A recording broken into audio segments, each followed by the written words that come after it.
একাডেমিকের অনেক চাহিদা, যার কারণে গুটি কলম করে ফেললাম। খুব বেশি করেছি এমন না, সময় পাওয়া যায় না। এই যে এদিকেও কিছু করেছি, 20-25টা মতো করেছি আর কি। এখন দেখা যাক কয়টা টিকে। যদিও অনেকগুলোই করা যাবে, গাছ মোটামুটি বড়ই আছে। এই যে দেখেন কি বিশাল গাছ। হ্যাঁ, এবং একটা জিনিস দেখেন যে এই যে মেন ডাল, এই মেন ডালের পাশের যে শাখাগুলো বের হয়েছে, এগুলোতে কিন্তু ফল আসবে।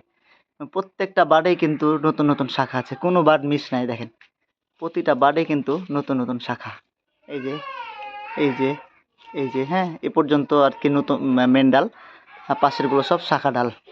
দেখেন এই যাবে গোড়া পর্যন্ত সবগুলোতেই। আবার এই পাশে আর একটা ডাল আছে, এইটা তো একই অবস্থা। আশা করছি এবছর অনেক ফলন পাবো, এবং ফাঁকে ফাঁকে গুটি কলমও করে ফেলতে হবে, কারণ আপনাদের অনেক চারার চাহিদা।